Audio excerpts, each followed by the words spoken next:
I am Samantha. I'm going to be doing research over the summer here at IUPUI. I'm over in the science building. I'm working on mostly regeneration, whether it be in the eye or in the limb. And what I'm doing right now is actually making sections.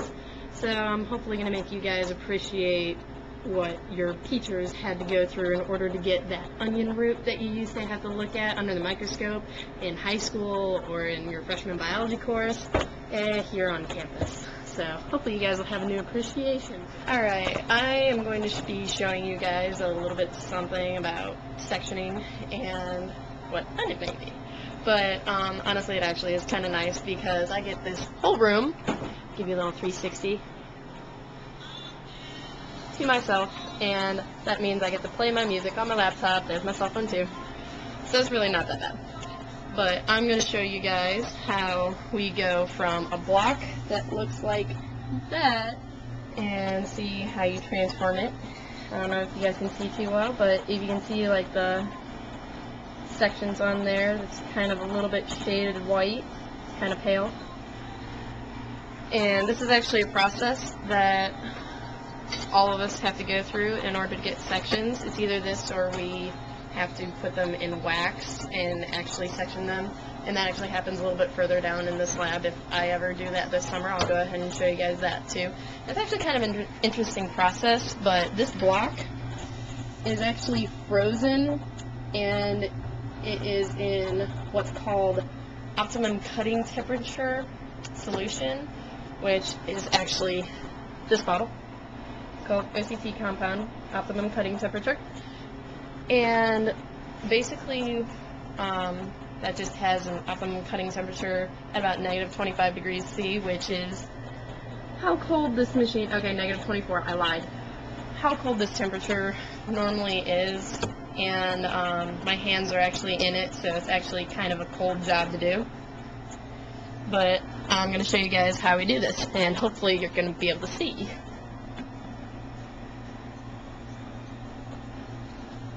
That's not going to work. Intermission while I go and fix this. Okay. Took me a little bit to go ahead and set this up. It was kind of hard. I actually had the video camera taped onto the cryo sectioner here. Now this is actually the sample here. You can see the black outline. I know it's kind of hard to see from there. I'm sorry. I think I can zoom in. But there you go.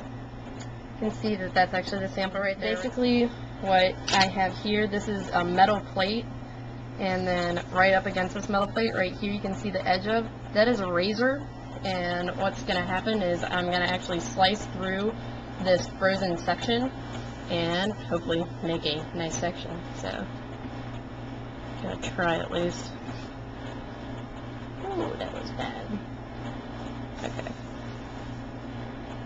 Now, I'm going to show you guys this real quick. That's actually part of the section that came off. The sound of the tape coming off, sorry. This, I don't know if you can see it too well, which you can't see it too well, but that's okay. You can kind of see the outline there.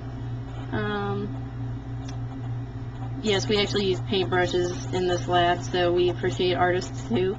But you can see right there, right where my paintbrush is covering, when I move it, it's a little bit darker there, and that's because it's actually the sample. And this process is actually really simple because what I get to do is I just take one of our slides here, and I actually have it labeled. You can't really see it too well, so sorry. And then all I have to do is just go ahead and put it right above that, and then it melts right on it. It's actually really pretty cool. I don't know if any of you are interested in how slides are made or not, but that is how a slide is made. And you can kind of see the sample right there. It's kind of right in front of you. The whiter shade right there. That is basically how you make a section. And if I go ahead and start actually putting these into the blocks, I'll go and show you guys how we do that too. Some people might be interested in that. But yeah, and hopefully I will see you guys again soon.